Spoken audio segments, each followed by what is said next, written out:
Hello Facebook family, ছোট্ট একটা blog video নিয়ে চলে এলাম তোমাদের মাঝে। আমরা চলে গেছি দিনহাটা থেকে মালবাজার। সেখান থেকে আমরা যাচ্ছি গাজলডুবা। সেই ভোরের আলো নতুন যেই ব্রিজটি তৈরি হয়েছে, চলে এলাম সেই পুরনো গাজলডুবা ব্রিজটি পার হচ্ছে এখন। সেই ব্রিজটার পরেই কিন্তু এখানে চাইনিজ বাজার আছে। আমরা আগে যাব ভোরের আলোয়।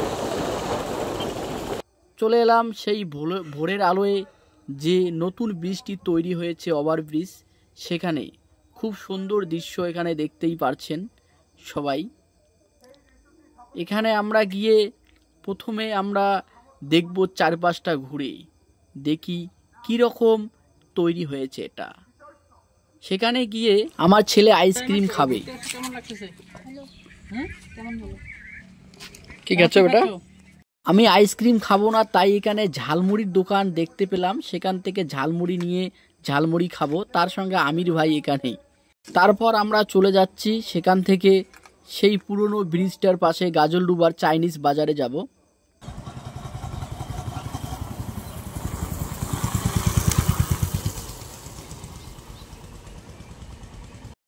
চলে এলাম সেই চাইনিজ বাজারে গাজলডুবা ব্রিজের পাশেই।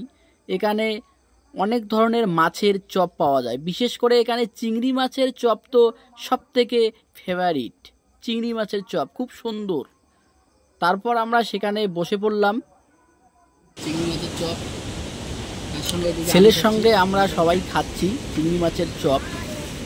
আর এইদিকে আমির ভাই ভিডিও তোলার জন্য ব্যস্ত, কারণ সে একটা ভিডিও বানাবে।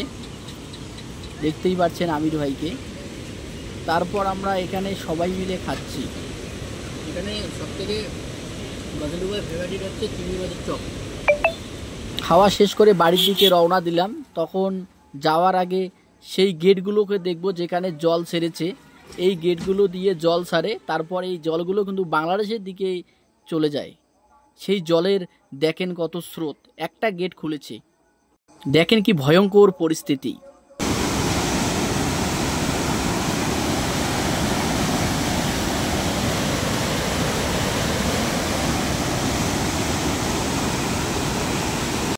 ভালো লাগলে অবশ্যই লাইক, কমেন্ট ও শেয়ার করবেন।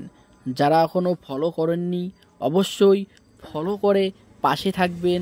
আর ছোট ছোট এরকম ব্লগ ভিডিও দেখতে